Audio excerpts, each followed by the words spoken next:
Hello, everybody. Welcome into the NBA Front Office Show. It's Friday. You know what that means. Front Office Friday! Free agency is almost here edition.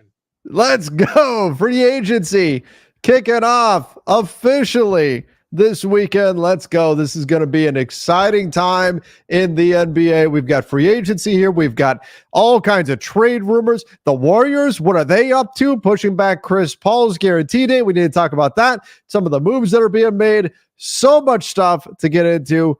I'm fired up. He's Keith Smith. I'm Trevor Lane.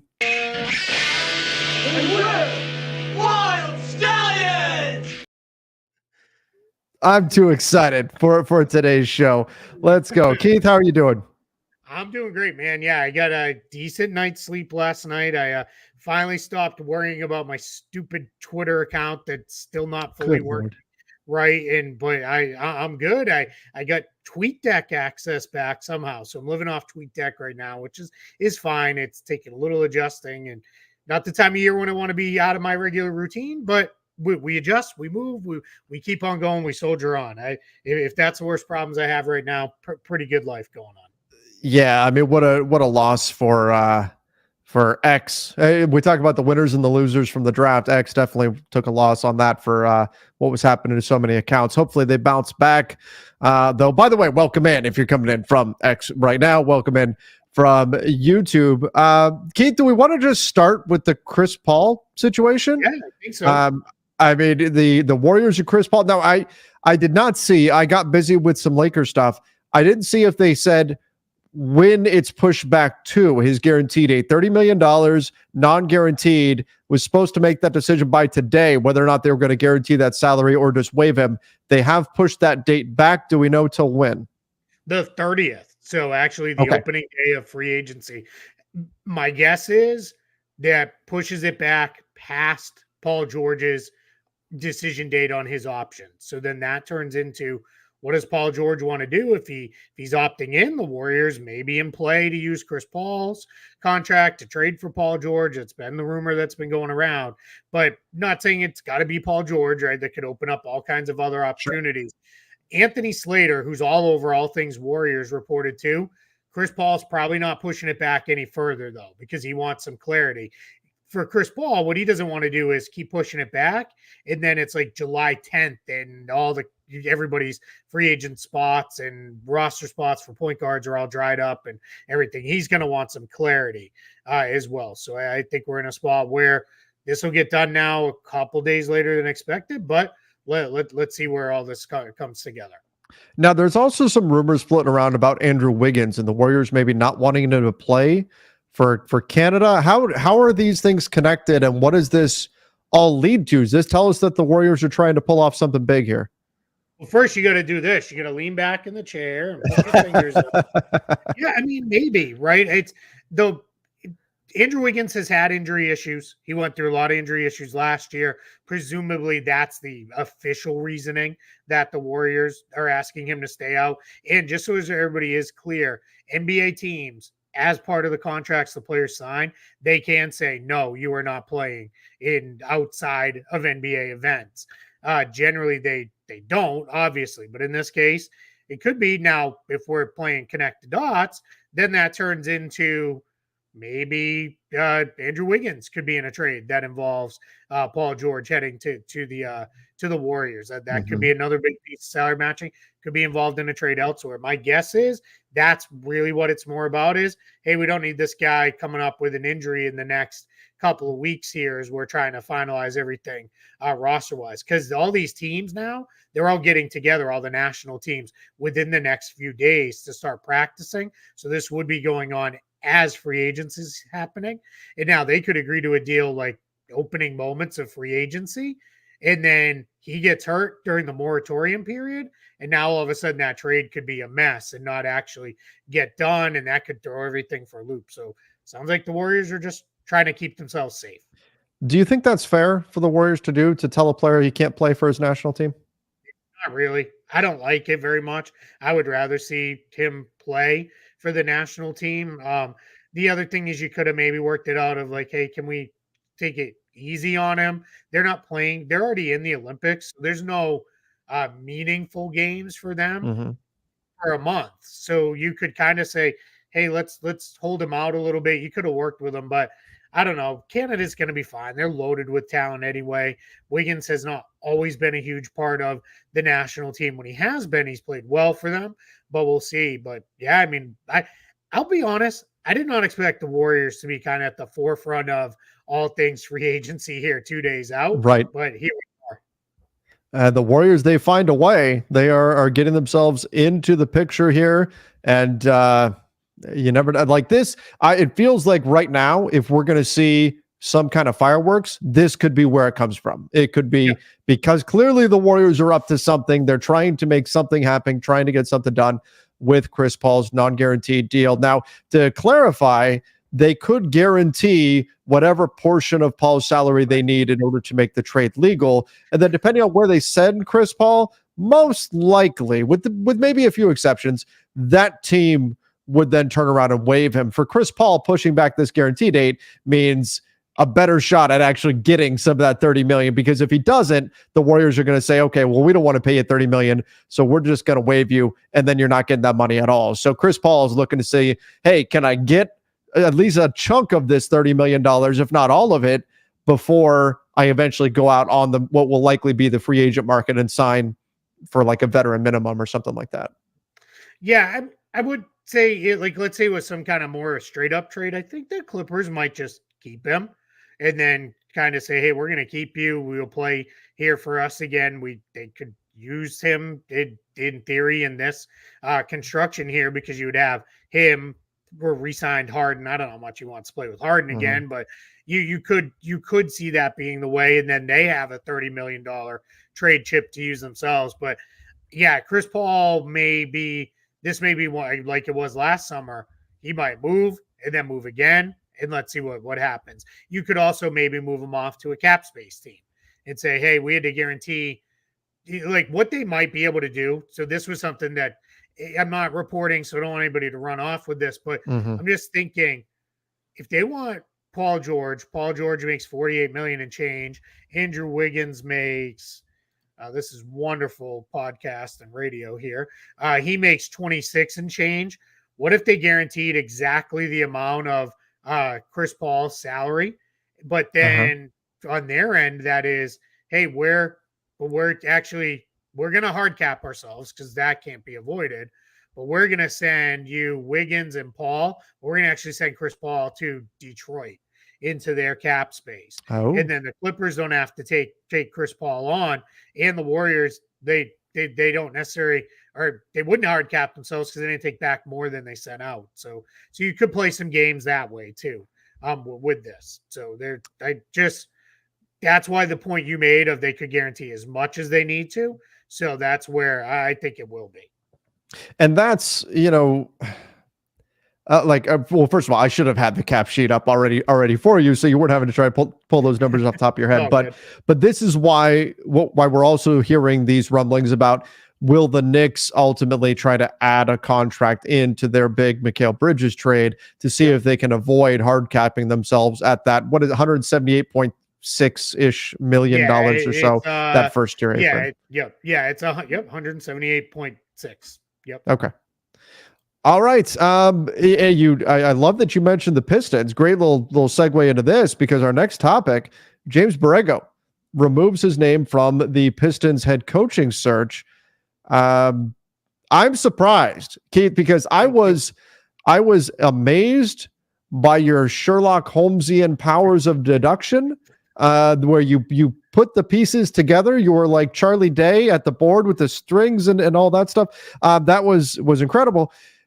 And now James Borrego is going to turn him down. I'm shocked, because it would have been the New Orleans Pelicans connection with Detroit. So what's going on here? Yeah, this was not elementary, my dear Watson. This was you got it wrong. There's still more to go with the case. So yeah, I guess maybe Borrego was like, yeah, I don't want to spend a year of eating contracts, rebuilding, playing kids, and probably losing a lot of games. Maybe he looked at it and said, not for me. I want to stay here in New Orleans. I'll wait for the next job where maybe it's a team that's more ready to win. opens up and just kind of go forward from there. He may also be looking at it as if the Pelicans struggle at all out of the gate, maybe he slides in for Willie Green if they were to move on from him. Ooh. I don't think that's going to happen, but that could be where he's kind of looking at it. So now the Pistons picking up the pieces a little bit, still looking for a coach, so they'll figure it all out. Yep. All right, let me get into our chat a little bit here. Julian, the Looney, the Lakers first, and Rui to Orlando, Hayes and Gabe to Golden State. Jackson Hayes and Gabe Vincent to Golden State. I don't know if the Warriors would want them. And then Wendell Carter Jr. to the Lakers. Yeah, I don't see the Golden State side of it. I don't see the Orlando side either. Yeah, without quite getting that far. But I mean, a first and Rui for Wendell Carter Jr. There's at least some value coming back there, but I don't see why Golden State would want Hayes and Gabe Vincent for Looney. It's not saving them any money either. So yeah, that's I don't see that being the Warriors part doesn't make sense. The Orlando part value's a little off. I get Wendell Carter Jr. to the Lakers would be great. Like that's really good. This isn't like completely out of bounds. Like, oh my God, this is insane. You're just trying to steal guys. But yeah, it just feels a little bit off. Yeah. All right, let's go here. D-Rock, our Nets guy, said if the Knicks win a championship, my Nets move from irrelevant to non-existent. Who wants Dorian Finney-Smith? It does seem like Finney-Smith will be on the he's going to be on the trade block, huh? Yeah, without a doubt. Very easy to move contract. Doesn't make very much. This year he is at $14.9 million with a 15.4 player option for next year. So very tradable deal. I think he's on the trade market. I think Cam Johnson's on the trade market. Obviously, we know they'd move Ben Simmons in the right deal. Dennis Schroeder might be on the trade market at $13 million. So I don't think the Nets are anywhere close to done. I think there's going to be a lot more movement now and all the way through the season, like into the trade deadline and beyond for them, because they've got guys who can play and they're guys who are on very easily movable contracts. Outside of Simmons, that one would have to be a much bigger trade. But if they're in a spot where it is, hey, let me just kind of keep, we're going to eat some money and all that long term because we're in this thing for the next few years rebuilding, then Simmons could be really attractive to a team that's trying to get off salary going into 2025, as well as he remains attractive to the Nets for that same reason. So, yeah, we'll see. I keep your eye on the Nets. A lot more to come with them. Yeah, when it comes to the net side of things, again, Dorian Finney-Smith, Cam Johnson, these are the guys to watch. That new deal for Nick Claxton. I don't know that we talked about the Nick Claxton deal that much. I thought it was maybe a little bit of an overpay, but not egregious. That was my opinion on it. Where did you fall? Did you think this was proper value here? I'm all right with it. I think it's fine. It's maybe, but as you look at it there, it's right in the range of 15% of the cap each year, and that's assuming they use the standard 8% raise structure on that. They could even go flat, and then it's less in the out years. I think for the Nets, because a lot of people are like, why would they re-sign him if they're rebuilding? Well, you don't let them just walk away for nothing because you're rebuilding. That's bad management of your team. So why not keep him around? Why not go into a spot where it makes sense to, all right, we're going to re-sign him. We'll kind of go from there. With this. Somebody said in the chat, Jalen Smith picked up his option. It's the other way around. He declined his option with the Pacers. So just correcting that if anybody saw that. It was several messages ago there. But yeah, Jalen Smith's going to go into free agency with the Pacers. But back to the Nets. Yeah, I'm fine with Claxton. Bogdanovich is the other guy that I kind of forgot. Obviously, he could be moved again. That $19 million, this is spot track. We're still showing it as non-guaranteed because the trade's not official, but that'll get guaranteed as part of the trade. Keith, let's jump here because I want to get your thoughts on this. Question is, while I'm trying to find it, there it is. How good do you think Bronny will be? Obviously, a lot of buzz because Bronny James wound up being selected by the Lakers at 55. Was? Shocker, right? Wow. Nobody saw this coming, and yet somehow it happened. Pretty clearly, the Clutch Sports was making sure that other teams wouldn't draft him. They wanted to make sure that he would be there and would wind up with the Lakers. What are your thoughts on just the whole situation? Because it seems like this is a very polarizing topic. A lot of people either screaming nepotism and this is awful and terrible, and even some Lakers fans are saying this is a sign that Clutch Sports and LeBron have way too much control, and other people saying this is a kid who just dealt with a heart issue and let's focus on that side of it. So where do you fall on in this whole situation? Yeah, I'll start on the kind of the downside, and then we'll finish with the positives. Yeah. So the downside of it is it's a bunch of silly drama that probably doesn't really need to be there. I honestly, I talked to a bunch of teams throughout the last couple of days. I couldn't find a team that was like, we were going to draft him. Not that every team is out on him. Most teams thought was if he was willing to do a two-way or a camp deal or just be a G League guy, there's talent there. Most teams believe he's a pretty good defender, could develop into a playmaker and a shooter, and he's got a high basketball IQ. He came in a little smaller with his measurements, and that definitely potentially could have hurt him a little bit as far as draftability. But nobody was really like, this kid stinks. He's nowhere close to an NBA player, which I guess that's actually good stuff there. But I also don't know a single team that was like, okay, your threats of he'll play in Australia. I don't know that was scaring anybody off because I don't know anybody was drafting him anyway. So maybe I know there's been some reporting that a couple teams called about, hey, what if we were to draft him and whatnot. Yeah. So we get kind of that part one there. On the positive side, it's the 55th pick. It doesn't matter. Yeah. Unless someone 56, 57, or 58 turns into Nikola Jokic and is unbelievable, which is probably not going to happen. Who cares? Like, I don't know that the Lakers missed out on anybody. Sounds like they still got their two. I think they filled two of the two-way spots so far. They did. Two targeted guys that they wanted to get. So it doesn't really matter. Like, it's fine. I would not be giving him the second-round pick exception and guaranteed money and all that to be on the team. I wouldn't do that, but I get why they're going to do it. Like, it's fine at the end of the day. I have no real issue with this.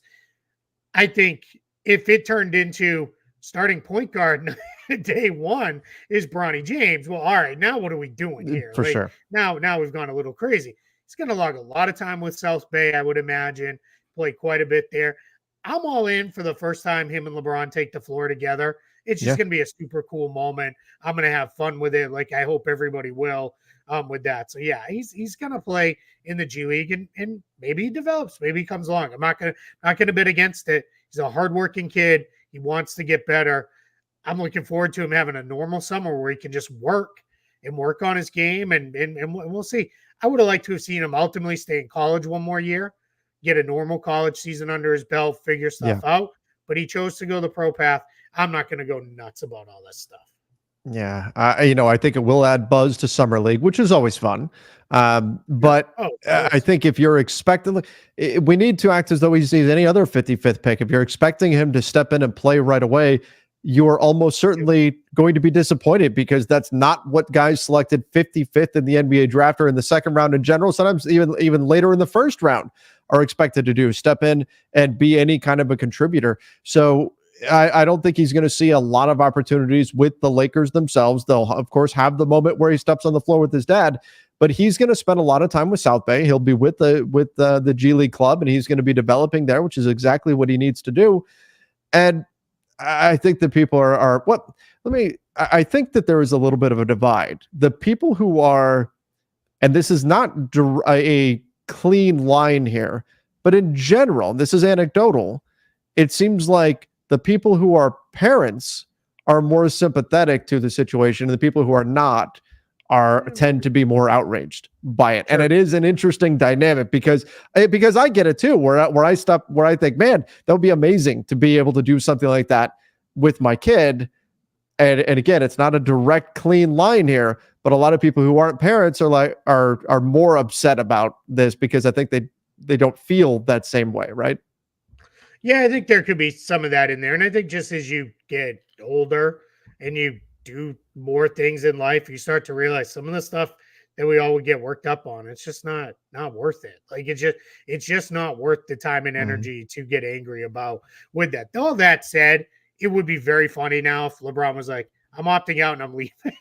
Oh my gosh. They hired JJ Redick, his podcast partner. They signed his son, and then LeBron's like, I'm out. Right? I'm out. Oh, Like, it would man. just be really funny. Like, and I know you could even see the humor in it, even if, like, well, I guess on a positive note, you'd have content for a long time. You could probably just be like, hey, we're gonna open up a show and a stream, dump your super chat vents in here for us for the next however. But yeah, I mean, I've said all along, LeBron's going to be there. We knew Bronny was going to get drafted. It's fine. Now, here's the thing. I trust that if he cannot play a couple years into this, the Lakers will probably look to go a different direction. Yeah. Or worst comes to worst, when LeBron retires or moves on, if he finishes out his career elsewhere, they'll probably move on if he can't play. And if he can play, guess what? Now you got yourselves a player at 55 that you probably wouldn't have otherwise. Right. All right, let's go here. If a player is waived, AJ asks, waived from a team who pays their salary from the contract, the team who waived the player would pay that salary, assuming it's a guaranteed contract. If it's non-guaranteed, the money goes away. But if it's a guaranteed contract, the team that waived the player will pay it. Now, if the player subsequently, let's say a player has a $10 million contract, and they go and they get waived, and that money sits on that team's books, and then they go sign with another team for, let's say, a veteran minimum, that money is then offset from what the previous team owes them. So there's that aspect of it too, to factor in. Doesn't do anything to clear the books. If you say waive and stretch a player, if they sign with another team, doesn't mean that you suddenly have cap space to go play with because the player signed with another team. That doesn't help you out there. But in terms of the actual check that has to get cut to the player, some of that money does get offset. Yeah, it can. It's not always hard and fast. Sometimes they don't negotiate. And for whatever reason, we would all call it offset because that's how the English language works. In the NBA, CBA, they call it set off for some unknown reason that I've never been able to get a real answer on, other than I think somebody probably screwed it up in the middle of the night typing up the CBA, and now they just run with it. But that's a negotiated thing. But yeah, it's this is a good question though, because I get asked this because we hear a lot, like in Major League Baseball, especially right now, the baseball trade deadline's a month away. Player X is being traded to this team, but the original team's going to eat half their salary. They're still going to pay it out. Doesn't work that way in the NBA. You can't even offer to do it. The only thing where this can get a little confusing is once we're in season on trades, if a player's already been paid, because the player's general payment structure is the 1st and 15th of every month. If they get paid on the 1st of the month and then they're traded 2 months into the season, that it's not like the new team pays the money back and the old team gets the money or anything. It doesn't work that way. It's you already paid them. That goes out. The cap hit and everything remains the same. And I always encourage folks, just focus on the cap hit. Who's actually writing the checks to these guys don't necessarily matter very much to anybody. I'm not going to worry about the pocketbooks of billionaires. I'm going to worry about what my team can do. What can they assemble? What can they not? What does their cap sheet look like? I'm not going to worry about what they actually can pay or not. I only worry about it when they get when they start crying poor mouth. Then that's when I worry about it. Because like, well, hold on a minute here. Like, what are we doing? Like you bought this toy. Now you better make the best use of the toy that you can. Like, why are we crying about I can't afford to do X, Y, and Z? Like, knock it Build me an arena, right? Yeah. Jeremy said, is Cooper Flagg a generational talent or a tick below that? He has been the consensus #1 pick since he became eligible for 2025. Thoughts, Keith? I'll admit, I'm Shaq. I'm not all that familiar with Cooper Flagg's game. I've seen a few highlights here and there, but I'm still not caught up on the 2024 draft class. There's no way I am up to date on the 2025 class at this point. I am drowning in my draft scouting preparation. So where are we at with Cooper Flagg? Do you put him in that kind of Wemby tier? Because the hype sure seems to be getting there. So I am very fortunate. I live very close to Montverde Academy. I go over there quite a bit. I've seen Cooper Flagg play for Montverde quite a bit there, as well as several other guys. If you look at the mock drafts, there's Montverde players all over the 2025 mock draft because this team that they just had was absolutely loaded with talent. Generational talent, I'm going to say no, because Wemby, we knew 2 years in advance he was going to be the number one pick in his year. Zion, we all knew was going to be the number one pick. AD, after I think it was about a game and a half at Kentucky, we all knew he's going to be the number one pick. Cooper Flagg, there are some folks that will tell you they like Ace Bailey and Dylan Harper, who oddly enough are both playing at Rutgers, of all kind of places, not a traditional power in college basketball, but they're going to play at Rutgers. I know people who have one of the two of them ahead of Cooper Flagg on their draft board just going into the early process. That said, he is like just a tick below, like Jeremy said here. That's where he's number one on my very, very early board. He's going to be scrutinized to the nth degree at Duke. Everyone's going to be watching everything he does. He is not a great shooter right now. He needs to work on that. I think his elbow, personally, for me, flies out a little bit too much on some of his shots. His release isn't always consistent. But athletically, this kid is awesome. Who my comp for him is Andre Kirilenko, because he moves like Kirilenko, can handle the ball, he can pass. And Kirilenko took a little bit to come along as a shooter. That's who I think Cooper Flagg reminds me of coming in. I've heard some say they think he's more like Gordon Hayward. I don't think he's quite the ball handler or playmaker that Hayward was at the same age. I think he's more like early career Kirilenko, but he's going to be awesome. This kid's going to be great. I'm so looking forward to watching him play at Duke this year, much like I'm looking forward to Bailey and Harper at Rutgers. That's going to be fun. All right. Some names certainly to keep an eye on. This is part of the reason why teams are excited for the 2025 draft class. 2024, you could find role players in this draft class for sure, maybe some high level role players, but in terms of potential stars, you got to look to 2025. And that's where the Nets are going to be hoping that Cooper Flagg is wearing their jersey next season or season after. For you, Trevor, Dylan Harper is another one of Ron Harper's sons. Oh, very nice. Yeah, cool. So that's so he's got that connection, and that's taking the whole Bronny stuff out of it, because we just spent time talking about it. That's something teams are very interested in. There's been some stuff that's been put out there recently. I wish I could remember who wrote it. I'll try to find it. If I can, I'll drop it in the comments when the show posts after. But it is about like the sons of players. Like if you're a son of a player, like what can that tell us about where your career may go? And it generally trends pretty positive. Oh, that's interesting. All right, let's go here. Matthew said, what do you make of the Mavericks outlook? So they're a team that is suddenly popping up maybe in the Klay Thompson chase. I don't know whether or not they're going to get it, but they did make a move sending Tim Hardaway Jr. to Detroit. We had a feeling that they were going to move him. Did Detroit, before we get specifically on the Mavs, is Tim Hardaway Jr. long for Detroit here?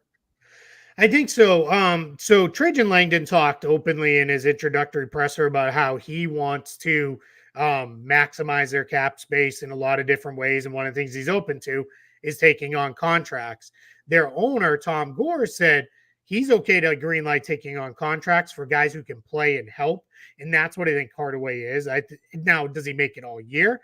I don't know. They may move him at the trade deadline, because I don't think they're going to be in contention for a playoff spot or anything. So maybe that is a chance. Hey, get him back here, rehab his value a little bit, and then we'll move him along.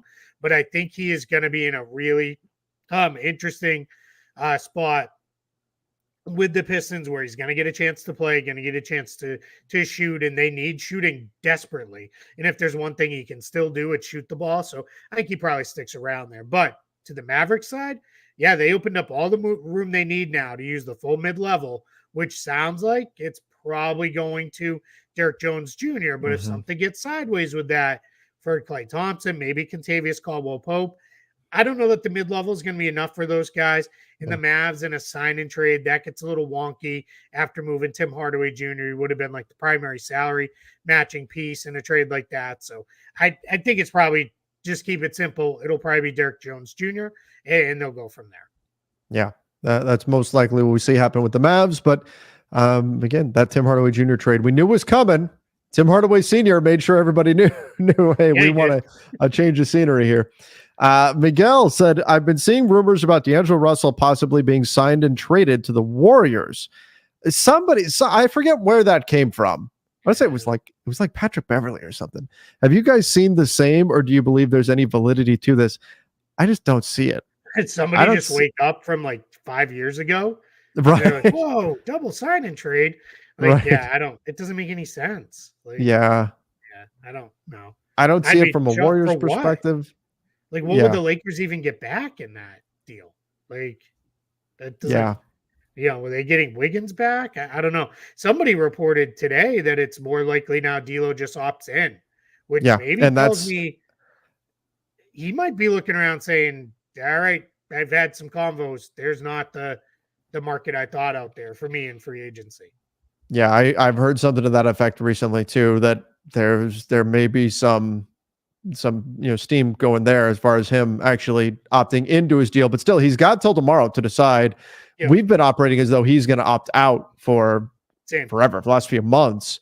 But now the market, I mean, I think it's part of why Malik Monk said, Sacramento, let's just get this done, even though there technically could have been bigger offers out there for him from other teams.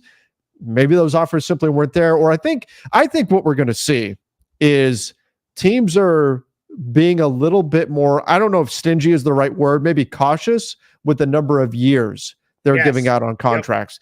So because of that, if you're like Malik Monk and Sacramento says 4 years and another team saying 2 years or 3 years or something, that is, I think, tipping the scales a bit. And that's what we may see for a guy like D'Angelo Russell too, where he could have $18.7 million for this season, or he could have $30 million for 2 seasons or something to that effect. And he has to make that decision. That could be what the market looks like. That's total speculation on my part, but I think that's more the case rather than what we thought, which would be somebody's going to give him a 3-year deal or maybe a 4-year deal. Yeah, I'm exactly with you. And that's talking to agents and teams around the league. That's some of the issue with some of these guys is there's not the 4-year, $100 million offers out there for some of these guys in free agency or more. Like for some of these guys, it could even be like 4 years, $200 million. Though those aren't necessarily out there. So I think what's happening is teams are saying, like in D'Lo's case, you want to come here for 1 year for $25 million? That's fine. We're happy to do that, but we don't want to lock in 2 and 3 and 4 years out. That's not necessarily where we really want to go. So I think what is driving that is we don't want to put ourselves in a position where the apron could get messy for us, or we could screw up having cap space down the line. And I think for some players, they're saying, all right, this is a modest cap jump.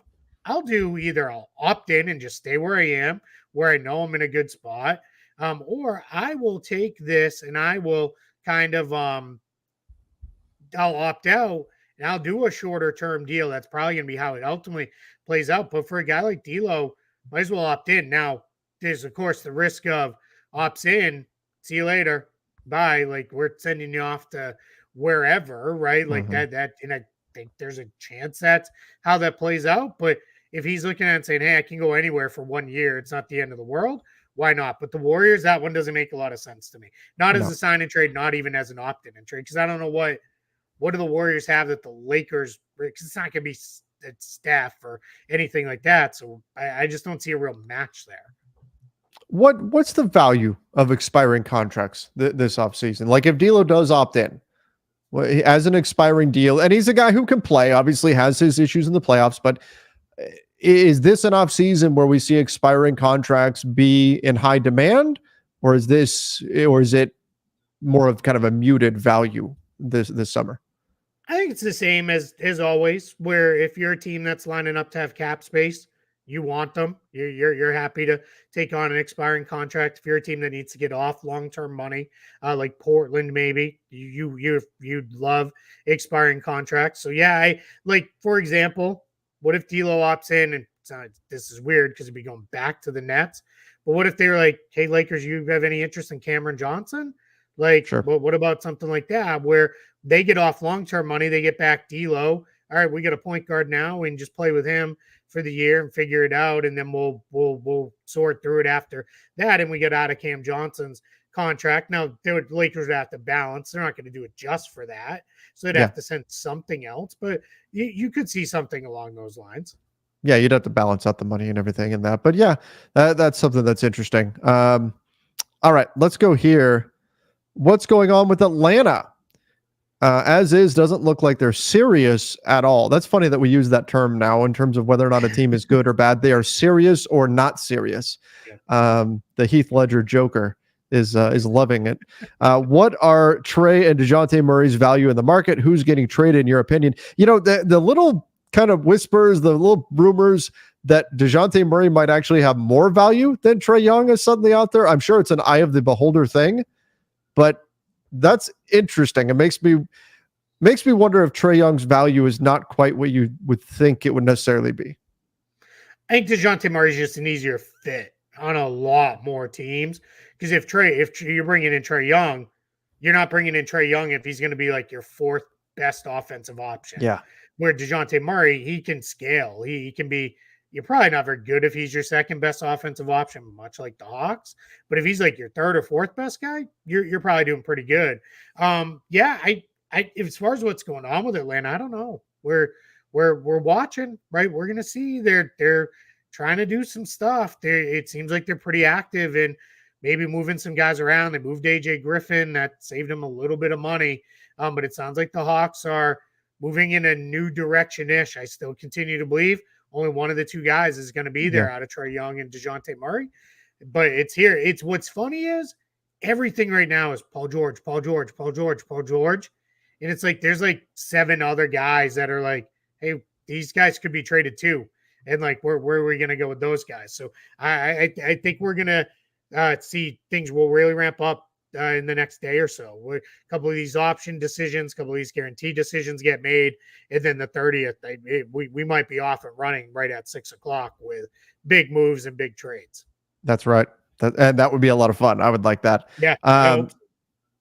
Is it better for the Lakers if D'Lo opts in or opts out? Okay, I just did a whole video over on Lakers Nation. In fact, I published it right as we were going live here, where I broke down what the Lakers cap situation looks like if he opts in, what it looks like if he opts out. If you ask me today which one is better, I think opt in, because I think this team does need a trade, and I would be using him as an $18.7 million expiring contract in a trade situation if they can find the right opportunity. But so much of it is dependent on other aspects. What happens with Jackson Hayes? What happens with Cam Reddish? Do those guys opt in or not? What's your plans for Max Christie? If he does opt out, would LeBron be willing to take a little bit less? Historically, the answer has been no. Is there a free agent you want to target if you can get to the full mid-level exception? It's not a very inspiring free agent class at that mid-level number. There's not a lot of guys that you look at and say that guy for a mid-level would be a great deal, unless you get somebody to take shockingly less, like a DeMar DeRozan, which is it's not likely to happen. So I think opting in is probably the best with all of that unknown still out there. If the Lakers know, for example, that they could get somebody for a mid-level and LeBron's going to take less and all that falls into place, which is unlikely, then opting out makes some sense. In general, I look at it and think, if your very best case is the mid-level exception, let's say even if D'Lo opts in and you can't find a trade for him, are you going to get a better player than D'Angelo Russell for, say, $13 million with that mid-level? Probably not. So I tend to lean towards opting in, although that does create a bit of a crunch when you're trying to bring back Max Christie and players like that. I know that's not a straight answer, but that's the situation. There's a lot of variables out here, and those will determine what the best path is. Yeah, I have very little to add to that other than if D'Lo opts out, because I know we have a lot of new viewers and listeners at this time of year, people who don't live and breathe this stuff like a lot of our regulars do, like we do. He opts out, you can't say, well, now the Lakers have $18.7 million to spend. That is not how it works. They will not be an under the cap team. At best, that puts them in range of opening up, like you said, the full mid-level, but that's $12.9 million. So I don't know. Like I'd probably rather, I would rather have D'Lo and actually have D'Lo than probably most of the options I can get for $12.9 Sure. million. And I'm not like the biggest D'Lo guy. Yeah, he's fine. Like I don't have any real issues with him. I don't think he's great. I don't think he's terrible. For D'Lo himself, the best option would be opt out and land like a 4-year, $160 million contract in free agency or something like that. You'll land some kind of big long-term deal. Mhm. That'd be great. Or re-sign that with the Lakers, which I don't think will happen. But yeah, for him opting in leaves a lot of uncertainty, but he gets, $18 million if he opts in, almost 19 million. And, then he kind of figures it out from there, wherever he got traded. If it's somewhere he'd like to stay long-term, they'll get his bird rights. So yeah, it's not the worst thing in the world if he opts in and goes from there. I think opting in gives the Lakers a lot more optionality because then they can do a lot more things than just having the full mid-level. They'll get a good player for the full mid-level, but I'd rather have 18 million to put in a trade. As David Nelson asks, how much of a pay cut would LeBron have to take to get the full mid-level? What does Jackson Hayes do? Yeah. What does Cam Reddish do? I don't see him do it. Like the reason why this question is coming up is because Brian Windhorst threw it out there as a possibility. And Windhorst, I think, because when I'm running the numbers myself, I think he was just playing it safe. He mentioned LeBron taking like 12 million off. I think he just went, okay, roughly around the mid-level. If LeBron takes that much less, we know for sure they could offer that. Historically, LeBron has not wanted to take pay cuts, and he's used the rationale that the problem is because he's the guy, right? He's the star that gets most of the attention on him. If he does it, other teams are going to go to their guys and say, hey, LeBron took less. We need you to take less. And he doesn't want to set that precedent that's going to hurt other players around the league. I do think we're at a point where I would hope everybody, other players would be like, dude, he's 40. He's 40 and he's trying to win a title in LA. Like I am not in the same situation on my second contract. Like imagine if Brad Stevens and Celtics owners were telling Jason Tatum, hey, so we don't want to do the full super max. So LeBron took less. If I was Jason Tatum, I'd be like, okay, cool. Then I'm not signing anything and I'm leaving. Then that becomes like a whole thing. I'm with LeBron on that. Like, I love that that's been his mindset since he took a little less to go to the Heat when he did that. But yeah, I just don't think he's going to, and I don't think he needs to. I think LeBron is like, well, why do I need to do this? You figure it out. Like, figure out another way. Then this is not on me to do this. Like, so yeah, and he'd have to take such a big pay cut that it's just. I don't know. I find it hard to believe. This is like the same stuff of why wouldn't he opt out and just sign for the minimum? Because he's not going to. Right. Like that's just the reality of it. Funny. I always find it funny when we get into this stuff because we have to remember, like, this is not like these restrictions that are put in place on teams. These are fought for by teams, like by ownership. They want these restrictions to be in place to save them from having to spend more or from spending too much.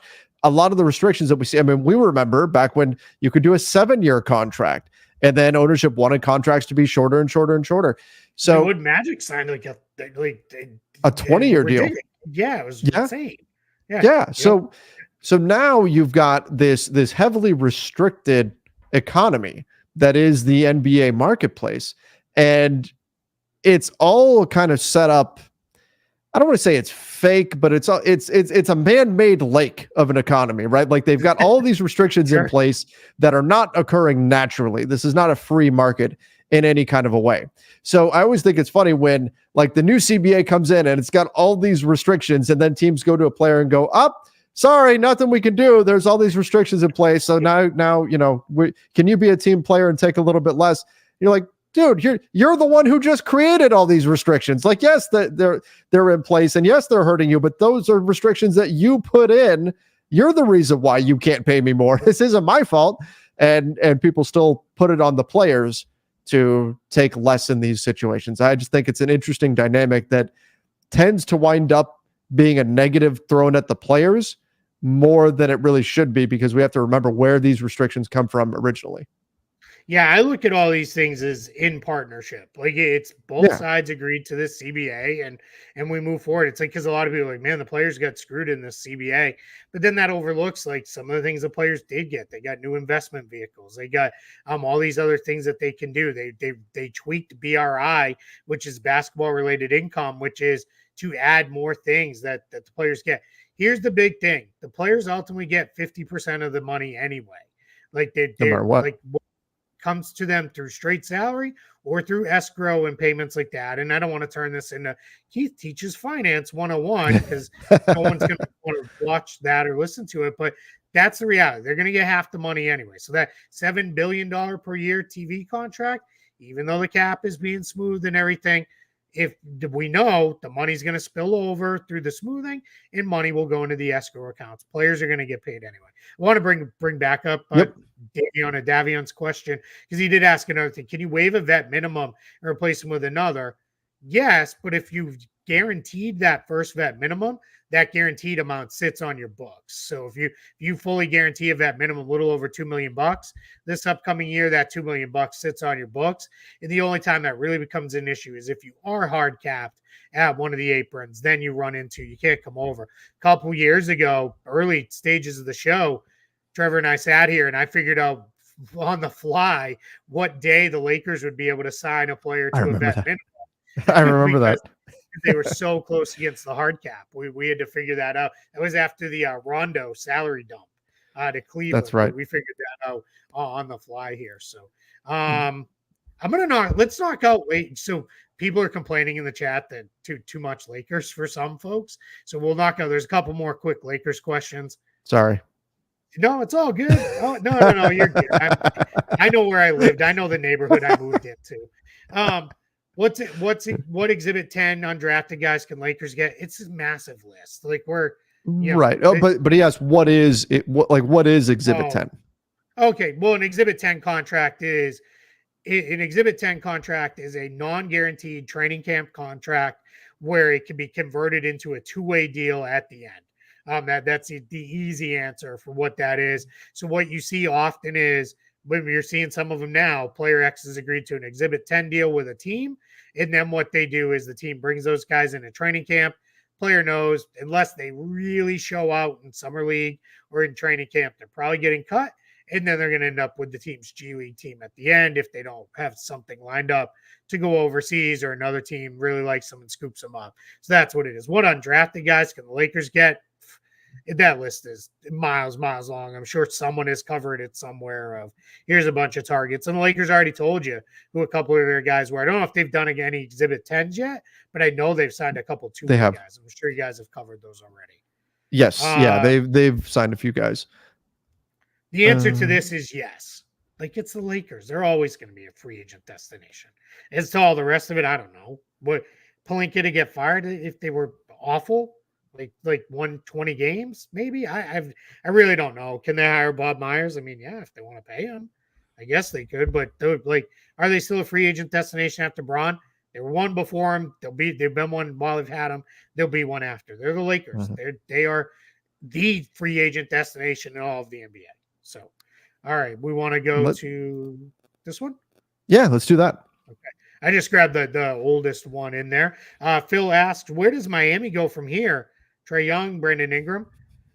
Yeah, it's tough for the Heat to make trade. This is no different than the conversation we had for an entire summer and into the fall last year. The Heat don't have Dames of Our Lives. Yeah, when we were doing the Dames of Our Lives. It's all the same guys. It's Tyler Hero. It's Duncan Robinson. It's, maybe Jimmy Butler, but it sounds like that's kind of not a thing anymore. Yeah. With this, Bam extended his deal early. So they've got him. Caleb Martin's probably going to opt out. I think Love opts in. Richardson opts in. Thomas Bryant, who knows? That's really dependent. But trade-wise, I mean, you're talking Hero, Rozier, which is Rozier just replaced Lowry in that respect. So it's all the same conversations. I don't know where they pivot to.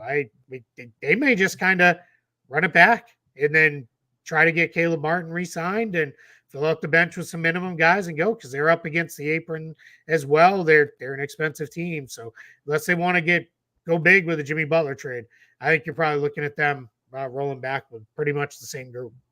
Yeah, they're sitting at what 182 million, and that's without Kello Ware's 4.2 million on the books. What's his that? is the only cap that should be factored into that. Okay. Yeah, because that one counts the minute it hits. But yes. So that's a tough spot to be in. And I think, Keith, you can tell me what you think about this, but I'm of the opinion that even if they don't trigger the second tier apron as a hard cap, teams are going to behave as though it is a hard cap. Correct. I think a lot of teams will not want to cross that number, that 189. Yeah, it's other than like Boston, Milwaukee, Phoenix, and maybe Clippers if they re-sign Paul George.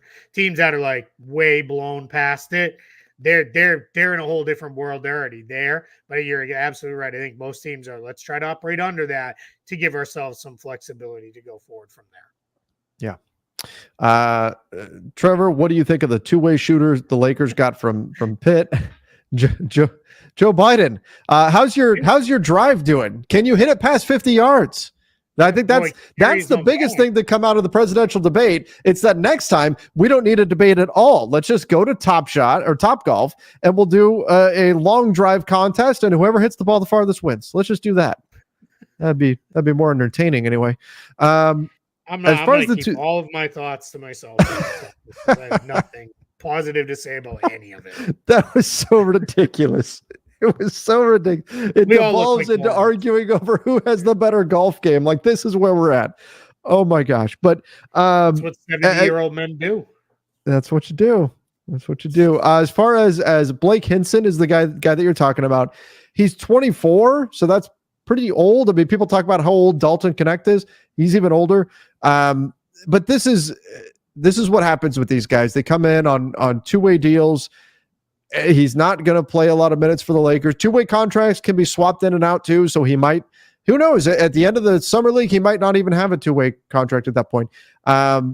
Last year, everybody was big on, remember Demoy Hodge, right? And we were talking all about him. This is another player the Lakers are going to give a look at in summer league. He went undrafted. They'll see if they found something. And if they did, great, they'll go from there. And if not, they'll cycle through and they'll try somebody else. So look, anybody that can shoot the way that he can from three is worth a look.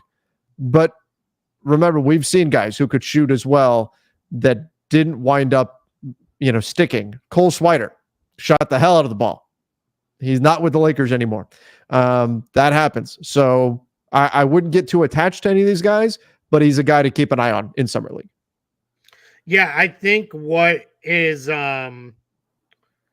good with the advent of the third two-way contract, there's things I don't like about it. I don't like that a lot of teams didn't fully fill out their rosters for long stretches of last year because they just used the two-way guys. But what's good about it is it has gotten players like Blake Hinson shots that would have never gotten a shot before because teams have been like too old. Like we'd rather bring in another 19 or 20-year-old and maybe they really develop into something versus an older player that's more of a finished product. A lot of teams are investing that third two-way, or I shouldn't say the third one, but one of the three two-ways into older players and saying, all right, let's get this guy that way too. If we're the Grizzlies and we're like, man, everybody's hurt, and we got to use our two-way guys, we've got somebody at least that can maybe step in and play a little bit more. They're not going crazy with it, but it has opened up a world for some of these fringe guys that are a little bit older to maybe have a chance at being on an NBA roster. Yeah. Yep. All right, let's move line. Now we're getting up to almost the hour mark here. Cameron said, could DeAndre Hunter or Bogdan Bogdanovic get traded, and where are those moves that you could see the Hawks making? Yeah, I mean, I think the Hawks are open to just about they're anything open for business. Yeah, they're not going to move Sarr and they're not going to move Jalen Johnson. I think it probably not in Kongwu either, but anybody else on that roster, yeah, why not? Like, let's go. Let's have a conversation about them. I mean, Young and Murray, we know. Capella, they would move. I think Hunter, they'd gladly move. Problem with Hunter is he's owed a lot of money over the next few years, almost $70 million or so. So that's tough. That's a big number to try to get off of moving forward. So yeah, but I mean, Bogdanovic, sure, very tradable contract, good player too, very plug and play for Bogdanovic. Start him and bring him off your bench, play the 2, play a little bit of the 3, could really kind of carry your second unit as a scorer if that's the direction you go. So yeah, I mean, I think Hawks are open for business on any of these guys. All right, what about Trey to Detroit? That's an interesting landing spot for Stewart, Fournier, another guy picks. Detroit gets a box office guy, can play with Cade, Ivy, Duran, maybe a 10 seed. Is that the kind of move you're trying to make right now if you're the Pistons? No, yeah, I wouldn't. That's too much of an all-in. Yeah, I mean, that defense would stink. That'd be the worst defensive team in the league. And they're already there, so you'd get even worse. Yeah, I wouldn't do that. It's too early for them to make a move like that. Yeah. All right, let's go here. If he opts in, could Milwaukee go Hail Mary on leaning into more offense with a trade like this? D'Lo a first, Max Lewis for Brook Lopez.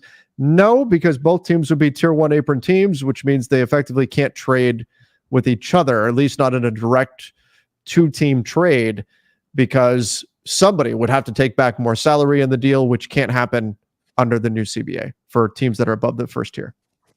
Tissue and wipe my tears away. You made me so proud. So proud. I told you I guess I'm a visual learner. I needed the sheet that you made up. And once I got that definitely opened things up quite a bit for me for committing all of this to memory. And this is it for everybody who doesn't know. I've seen, Keith, people have been screenshotting this and sharing it on message boards and such because like I said, people were looking for something like this, laying it all out clearly, exactly what's in play here with the new collective bargaining agreement and the tier system. But I've been seeing people have been screenshotting this and sharing it around the interwebs. Yeah, which is great. That was the intention. The intention was that people would use this and people would get to see it. I color coded it this way. It's kind of green's easy, yellow getting a little tough, orange a little tougher, and red's like, oh no, let's not go there. So yeah, that was the hope, was that people would use it. But yeah, man, it's good. I'm glad people have found it helpful. For sure, it is definitely been. I've referenced it a ton. All right, this one says, what is the British Bruv says, what do the Sixers plan on doing with their $60 million in cap space? Are they trying to get Ingram or Paul George? Are there any new ideas? They've been silent so far. I think if there's one thing we know from Daryl Morey, it's that he's going to explore every idea. So Ingram, Paul George, yes, they're gonna go down all those paths and try to figure out what's going to be best, who they can actually get. Kentavious Caldwell-Pope is another name that's been linked to the 76ers. They will be interested in everybody and anybody they can potentially get with that money. Yeah, bro. They're going to be active in the trade market for sure, bro. That was horrible. Horrible. It was horrible, I say. Yeah, I mean, I used to have a British boss, and I used to do the most awful British accent, and then I'm pretty sure she was ready to fire me. Yeah, they're going to be trying to do all kinds of stuff with. Yeah, we're punchy, man. This is going to be a very long week. It's that part of the year. They show's going off the rails here. Yeah, they're going to be active. Let's try to wipe out the rest of the super chats. We're an hour into this. I still have a ton of writing. Let's do it. Let's go. As a Pitt fan, Blake Hinson's volume was 7 threes a game. So if he sticks, that's where he's going to make his money. Yep. Yeah, he'd be a shooter. Jeremy, how can the Clippers and Warriors trade with each other if they both can't take salary back? That's where things get a little tricky. And that's where, how much of Chris Paul's salary do you guarantee? It's not easy. It's not going to be easy for the two sides to trade with each other. Let's put it that way. Yeah, they can both get to positions to not be necessarily over the aprons because of free agent things like Klay Thompson's money coming off the books. The Warriors could be in a spot where it is, hey, we're actually not an apron team, so we can do this.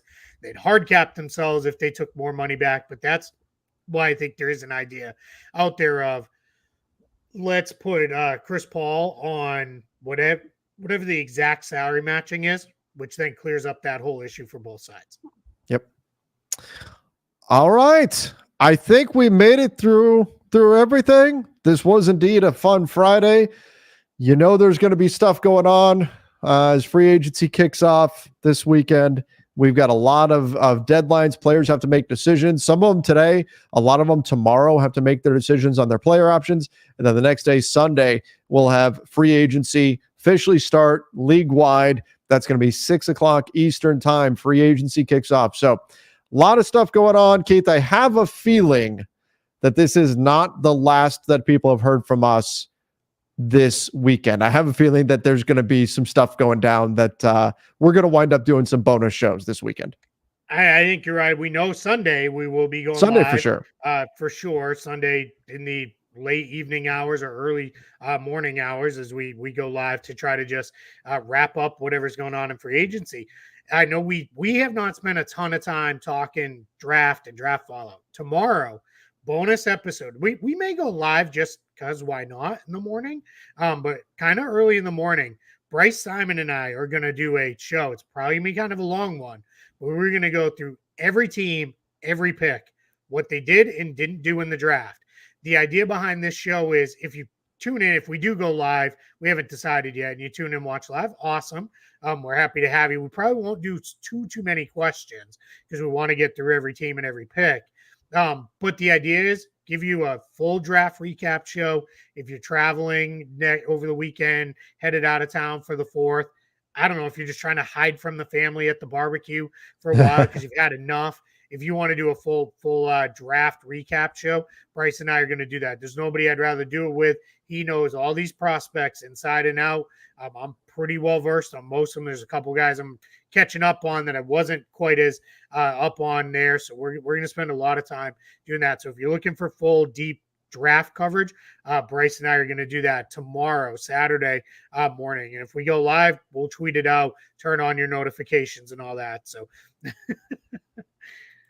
he says the show's going to be long, 24 hours, probably like 2.